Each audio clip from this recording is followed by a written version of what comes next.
नहीं नहीं, आज आज बिस्मिल्लाहिर्रहमानिर्रहीम, अस्सलाम वालेकुम नाज़रीन। आज एक ऐसी बहादुर खातून हमारे साथ मौजूद हैं जिन्होंने अपनी, वैसे तो मर्द सियासतदान बूढ़े होकर जेल में जाते हैं, कई हैं जिनके बच्चे जेल में जाते हैं, लेकिन वो खुद से जेल में गई और नौजवानी में तहरीक इंसाफ की तरफ से 9 मई को एहतजाज में थी और वो ग्राउंड ये मानती हैं कि वो एहतजाज कर रही थी जिसपे उनको गिरफ्तार किया गया था और एक नहीं कई जेलों की उनको सैर करवाई गई। जेल के अंदर क्या सलूक रहा, कुछ आलिया हमजा साहिबा से, कुछ माजी की और कुछ आने वाले कल की बात करते हैं।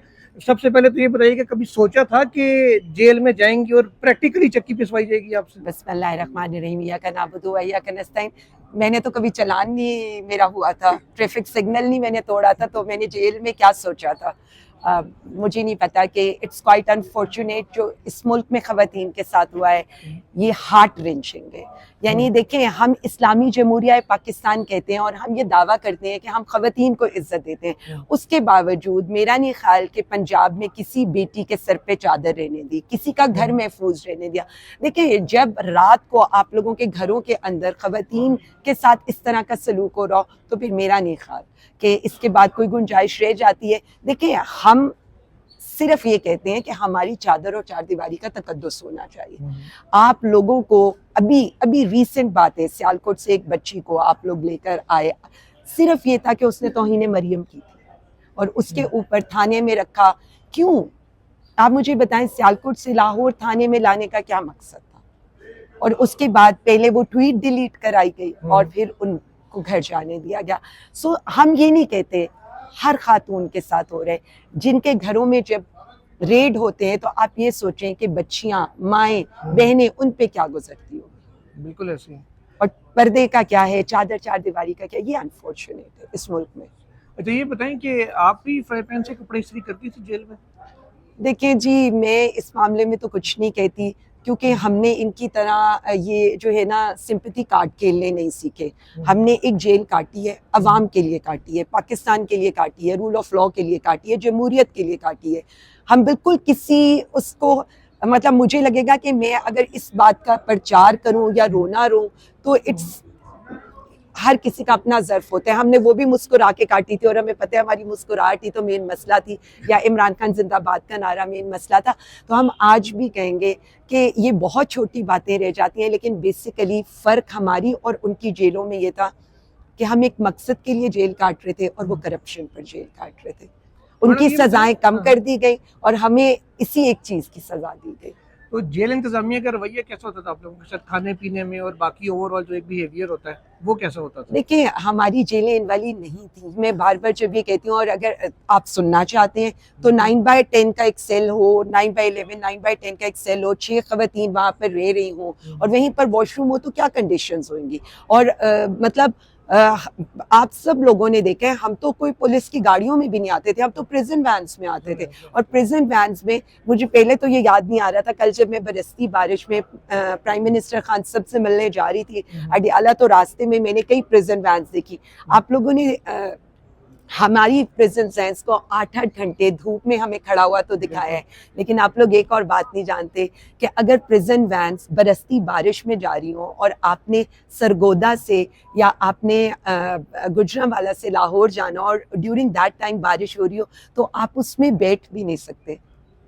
अच्छा, तो सारी लीक होती है? हाँ जी, ऊपर से क्या, उसके साइड पे जालियां होती हैं। तो हमने तो वो चीजें देखी हैं। हमारे लिए तो कोई गाड़ियां नहीं आती थी पेशियों पे ले जाने के लिए, हमने उन्हीं प्रिजन वैन्स में जाना होता था।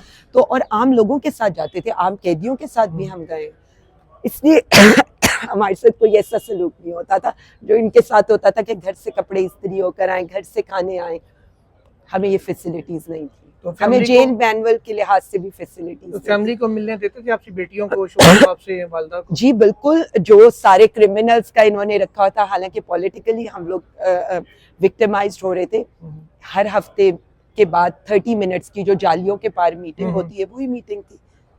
अच्छा। जैसे सबकी होती है, सबके साथ लाइन बनाकर जाते थे, सबके साथ लाइन बनाकर वापस आते थे। जी बिल्कुल, एग्जैक्टली, जी बिल्कुल। और वो जालियों के अक्रॉस जैसे होती है मुलाकात। मैं बता रही हूँ, लोगों को बिल्कुल अंदाजा नहीं है।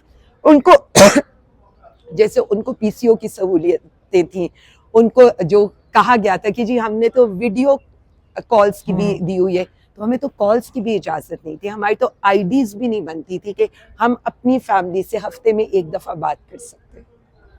अच्छा, ये तक भी आपको किया गया, जो बाकियों को सहूलत है वो आपको नहीं थी कॉल जी करने की? बिल्कुल, जो जेल मैनुअल के लिहाज से देखिए, हमने ना, अगर हम कहते हैं हमने मुस्कुरा कर डट के जेल गुजारी है, तो हम सिर्फ इसलिए कहते हैं कि हमें जेल मैनुअल से भी बुरे हालात में रखा गया है।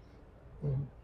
तो खाना पीना देते होते थे या देखिए, खाना जो जो जेल होता का है होता था? एग्जैक्टली जो खाना होता है, और बाकी आपका हफ्ते में जैसे सबका खाना एक दिन फैमिलीज लेकर आती है, वैसे ही हमारी फैमिलीज भी लेकर आती थी। शुरू के 27 दिन वो हमें अलाउड नहीं था, और बाकी वक्तन फवक्तन जब उनका दिल चाहता था तो वो यही करते थे कि जी ना फैमिली से मिलने देने। ये सब नजर आ रहा है आपको, जो ये क्लेम करते हैं ना कि खान साहब के साथ ये सब कुछ नहीं हो रहा, हमने ये सारा कुछ देखा है, ये एक्चुअल होता है। जैसे हम ये कहते हैं, हम सरगोदा जेल गए तो 20 दिन हमारे अपनी फैमिली के साथ कांटेक्ट नहीं था, तो जब फैमिली से कांटेक्ट नहीं है तो खाना तो फैमिली ने देना है। ऑब्वियसली। तो ये बताएं कि जब आप सरगोदा, लाहौर, फैसलाबाद जेलों में आपको सैर कराई जाती थी, शदीद गर्मी होती थी कि बना यहाँ जाम खड़े, यहाँ खड़े नहीं हो सकते थे आप लोग। प्रिजन वैन जो पूरी टीम की बनी हुई है लोहे की, जो बहुत ही गर्म है, ना सांस लेने का प्रॉपर तरीका, उसमें आप लोगों को 8-8 घंटे धूप में, हमने खुद देखा कचहरियों में रखा जाता था। तो उस वक्त क्या दिल में आ रहा होता था? एक दफा का ये नहीं ख्याल आता था कि यार लानत भेजो, मैं किस काम में पड़ गई? अच्छा, मैं एक बात बताऊं, इन चीजों ने इंसान ना, है, मैंने सोच तो आई जाती है नहीं, में इन कि यार चीजों ने ज्यादा स्ट्रॉन्ग किया कि ये सिस्टम इतना बुरा क्यों है। और मुझे नहीं लगता, मुझे मुझे बड़ी अच्छी तरह से याद है कि ये आप लोगों तक पहुंचा कैसे। हमें फोरेंसिक लैब लेकर जा रहे थे, फोरेंसिक लैब के अंदर ये हमारे पॉलीग्राफिक टेस्ट कराते थे, जिधर से लोगों को पता चला कि जी 8-8 घंटे इनको खड़ा कर देते। ये आपने तो सिर्फ ये देखे ना, ये तो बाकायदा ये करते थे कि धूप में खड़ा कर देते थे और लॉक बंद कर देते थे, मतलब उसको प्रॉपर तंदूर बना देते थे। ये धूप में खड़ी है और आगे से भी कोई दरवाजे बंद है, और खुद जाकर एसी में बैठ जाते थे, और फिर कहते थे और ना आपको पानी देने की। सबसे ज्यादा हुआ ये कि हमारी फैमिलीज आई होती फोरेंसिक लैब में, जैसे वो सामने खड़ी है, इन्होंने गाड़ी सामने पार्क कर दिया, फैमिलीज खड़ी है, फैमिलीज ने कहा जी हमें पानी दे लेने दें, खाना दे लेने दें। इन्होंने कहा जी नहीं, अभी अंदर लेकर जाएंगे तो आप दे लीजिएगा। अब 2 घंटे आप गर्मी में आए, 2 घंटे आपने ट्रेवल करना है, 4 घंटे उन्होंने आपको खड़ा रखे, आपकी फैमिली सामने खड़ी हो और आपको नजर आ रही है कि आपकी फैमिली, ना फैमिली आपसे मिल सकती है ना आप उससे मिल सकते हैं। वो वेट करें कि इनको लेकर आएंगे तो हम इनसे मिलेंगे या हम इनको पानी वानी पिलाएंगे।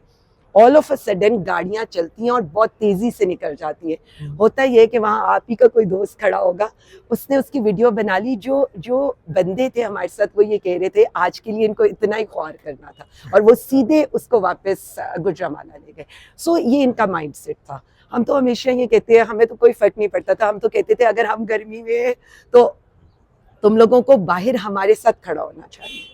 एग्जैक्टली। अच्छा, ये बताएं मैडम कि जब ये सारा कुछ हो रहा था तो कोई बीच में ऑफर आपको की होगी कि जी प्रेस कॉन्फ्रेंस कर लें या एक इंटरव्यू दे लें, जैसे बाकी लोग, कई लोग करके प्रेस कॉन्फ्रेंस करके छोड़ गए थे? फिर तो शुरू में ही जब सारे प्रेस तो कॉन्फ्रेंस ये कर ऑफर रहे कौन थे, करता था आपको? देखिए मतलब ये तो फैमिलीज को कांटेक्ट करते हैं और फैमिलीज ही आती है, ओके, फैमिलीज मतलब को डायरेक्टली कांटेक्ट आपको नहीं कहते थे, करते। आपकी फैमिली को कहा जाता? देखिए जी, ये प्रेस कॉन्फ्रेंस का वही पर्चा जो सबको दिया जाता था, एग्जैक्टली वही पर्चा, वही हमें भी कहा गया था, क्योंकि मैं उस वक्त सिटिंग एमएनए थी, मैं पार्टी की स्पोक्स पर्सन थी। इसी एक की तो सजा मिली है 15 महीने 4 दिन जेल रहने की। अच्छा, तो आपको भी ये फैमिली के जरिए कहा गया कि जी प्रेस कॉन्फ्रेंस कर दें और जाएं, आप किधर फंसी नहीं? बिल्कुल, आपकी सियासत खत्म है। तो सियासत तो 8 फरवरी को पता चल गया किसकी खत्म है। देखिए हम जब एक दफा यही कहा गया, ये बिकॉज मैं हमेशा लोगों के कहने के लिए ये होता है, ये इट्स नॉट फॉर अस, क्योंकि हम तो ये अपनी पूरी जैसे कि कन्विक्शन के साथ हम ये बात बोलते थे। एक दफा ये कहा गया कि खान माइनस हो रहा है और पार्टी खत्म हो रही है, तो हमने कहा कि खान इसीलिए खान माइनस ना हो, इसीलिए हम जेलों में बैठे कि आप खान को माइनस ना कर सकें। अच्छा, आपके साथ ही वो पेशियों पे आती थी तैयबा राजा साहिबा भी और सनम जावेद साहिबा भी। अच्छा, अब जब जाहिर है आप भी एक प्रोसेस के तहत बिल आखिर 1.5-2 साल काट के बाहर आ गई, वो लोग भी आए, हर दूसरी खातून पे ये इल्जाम लगता है ये तो कंप्रोमाइज होके वापस आई है, तो कंप्रोमाइज होके बाहर आई है। आपके साथ वो जेल में रही थी, बाकी खवातीन भी, बहुत सारी अभी भी जेल में है, तो आप कैसे इन इल्जामात को देखती हैं?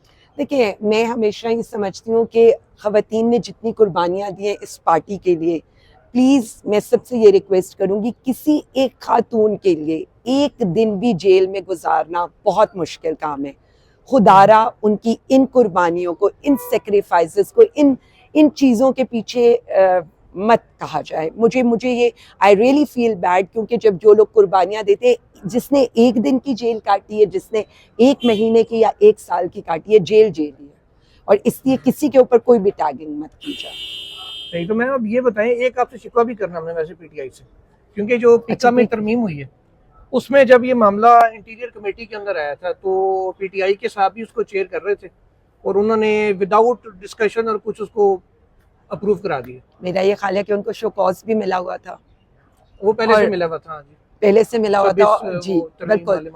तो फिर आप कैसे कह सकते हैं? नहीं तो उनको अगर कोई रिप्लेस वगैरह नहीं, देखिए यही तो सारी बात है। उनके साथ पीटीआई का है ना, इसलिए नहीं देखिए, अगेन मैं सिर्फ इतना कहूंगी कि कुछ लोग हैं जो आपको भी पता है और जो हमें भी पता है, जिनके ओपनली नाम 26वीं तरमीम के बाद आए हैं, सबको पता है। उसके बाद प्लीज ये कहकर पीटीआई बहुत कुर्बानियां दे चुकी है और दे रही है। सबसे बड़ी कुर्बानी हमारा लीडर दे रहा है। हम देखिए, मैं ये तो क्लेम नहीं करती, लेकिन मैं सिर्फ इतना कह सकती हूँ कि आज भी हम आप लोगों के साथ खड़े हैं, और अगर इंशाल्लाह वजीर आजम इमरान खान साहब हुकूमत में भी आएंगे और वजीर आजम भी बनेंगे, तब भी ऐसी कोई नाइंसाफी होगी तो एटलीस्ट मैं अपने लेवल पर ज़रूर आवाज़ उठाऊंगी। और मैं पार्टी के अंदर भी, और सरेआम हमने ये जो जेलें काटी हैं ना, वो इसलिए नहीं काटी हैं कि हम फस्तायत का साथ देंगे या हम किसी पॉलिटिकल विक्टिमाइजेशन का साथ देंगे, या आपके साथ अगर गलत हो रहा होगा तो हम सिर्फ ये कह के कि नहीं ये हमारी हुकूमत में, हम चुप रहेंगे। इट्स डिफरेंट नाउ, अब ये नहीं हो सकता। अब एक मुख्तलिफ पीटीआई हमें नजर आएगी। देखिए, पीटीआई हमेशा से मुख्तलिफ थी, अब और मुख्तलिफ हो गई है। इसलिए कि जिस पीटीआई को आप मम्मी डैडी जमात कहते थे और जिस पीटीआई को बर्गर क्लास का कहा जाता था, अब मेरा ये ख्याल है कि जो सो कॉल्ड जमहूरी पार्टियां कहलाती थी और जमहूरियत के और आइन के नारे लगाती थी, उससे ज़्यादा कुर्बानी हमारे लीडर ने, हमारे कारकुनों ने दी है। और आज ये जो पार्टी खड़ी है ना, ये कुर्बानियां देकर खड़ी है। ये पार्टी पिछले 2 साल से फस्तायत सह रही है, लेकिन अपनी जगह से नहीं हट रही। तो सिर्फ आप ये बता दें कि ये कितनी मजबूत होकर निकली। ये तो है। वैसे मैम 8 फरवरी के नताइज जब आए, आपको आपके हल्के का पहले असल वाला रिजल्ट पता चला होगा, फिर जो जारी हुआ वो पता चला होगा। अच्छा, सब लोगों को ये लगता है कि 8 फरवरी, यकीन माने 8 फरवरी हमने सिर्फ मुकाबला करने के लिए लड़ा था। हमें ये लगता था, और जाहिर है हमारा तो एक्सेस ही नहीं था इतना। तब तक तो इनको इतना डर था कि इन्होंने पूरी कम्युनिकेशंस बंद कर दी थी। हमारी आउटसाइड कम्युनिकेशंस का मतलब ये कि हमारी मीटिंग्स, हमारी फैमिली इंटरेक्शंस, हमारी पेशियां, जैसे ये अब आप लोगों को नजर आते हैं कि जब कुछ बुरा करना हो तो ये काम करते हैं। तो मैं सिर्फ आपको इतना बता दूं कि 8 फरवरी मैं उस हल्के से इलेक्शन लड़ रही थी जो नून लीग का गढ़ था, और नून लीग वहां से उन्होंने शाहिद खान साहब को खड़ा किया और वो 70,000 वोट से जीते। उस हल्के की ये डायनेमिक्स थी। तो मैंने तो सिर्फ मुकाबला करने के लिए इलेक्शन लड़ा था। अल्लाह रब्बुल इज़्ज़त ने मुझे इज्जत दी। लेकिन मैं अगेन सबको बता दूं, वोट सिर्फ इमरान खान का था। और मैं अपने आप को आज भी ये कहती हूँ कि वहां पर मेरे अलावा खान सब किसी को भी खड़ा करते, उसको भी इतना ही वोट पड़ना था, क्योंकि अवाम का फैसला सिर्फ ये था कि उन्होंने जुल्म का बदला, जेल का बदला, इद्दत केस का बदला, बोगस केसेस का बदला इस वोट से लेना। आपको जेल हुकाम में रिजल्ट का बताया था कि वो भी तो हैरान होंगे कि एक दफा ये हुआ कि देखिए, मैं सिर्फ आपको इतना बता दूं कि मैंने आपको कहा ना, इलेक्शन मैंने जीत के लिए नहीं लड़ा था, इलेक्शन मैंने मुकाबला करने के लिए लड़ा था। लेकिन मुझे ये यकीन था कि मैं ये इलेक्शन जीतूंगी। और बहुत से लोग मुझसे पूछते थे कि आपको ये यकीन कैसे है, तो मैं उनसे ये कहती थी कि मैं हमेशा मतलब रिजर्व सीट की एक कैंडिडेट थी, और अल्लाह ने और मेरी अल्लाह रब्बुल इज़्ज़त ने वज़ीर आज़म खान साहब ने मेरे पे ट्रस्ट किया। रिजर्व सीट पर भी मेरा पहला नाम था MNAs की लिस्ट में, और मुझे उस हल्के का टिकट भी दिया जो नून लीग का गढ़ था। तो मैं ये कहती थी कि जब अल्लाह ने मेरे लिए ये रास्ता चुना है तो फिर ऐसा हो ही नहीं सकता कि मैं यहाँ से कामयाब ना हूँ। चलिए अब आखिरी सवाल करते हैं, टाइम आपने काफी ले लिया। ये अब रमजान शुरू होने वाला है एक दिन में, तो रमजान में तैयारियां होंगी ईद के बाद वाले एहतजाज की, या हम पूरा रमजान गुजारने के बाद करेंगे? बिल्कुल भी नहीं, हम पूरा रमजान का शेड्यूल देने लगे हैं। At least as a chief organizer Punjab मैं पूरे रमजान का शेड्यूल अनाउंस करूंगी। सारे रीजनल प्रेसिडेंट्स को और उनके थ्रू हमारे टिकट होल्डर्स को, डिस्ट्रिक्ट प्रेसिडेंट्स को एक एक चीज़ कन्वे होगी। अफ्तारियां भी होंगी, कैंपेन्स भी होंगी, कन्वेंशंस भी होंगे, एहतजाजी तहरीक की तैयारी भी होगी। देखिए मैं आप लोगों को ये बता रही हूँ कि पीटीआई जो है ना मैस मोबिलाइजेशन स्टार्ट कर चुकी है। हमारा पिंडी का कन्वेंशन हो चुका है, गुजरावाला के कन्वेंशन में आपने देखा है कि वर्कर बाहर खड़ा था और पुलिस अंदर थी। मुझे तो लगता है पुलिस भी चाहती है वो वर्कर कन्वेंशन भी खुद ही कर ले। मंडी के अंदर भी आपने ये देखा है। सो हम पीछे नहीं हटने वाले, हम डोर टू डोर कैंपेन्स भी करेंगे। खान साहब की तकरीरें भी इंशाल्लाह अफ्तारी के वक्त हम लोग सुनवाएंगे लोगों को। तो it will be a different Ramzan. शायद ये वही सीक्वल होगा जो खान साहब ने रमजान में जमान पाक में शुरू किया था।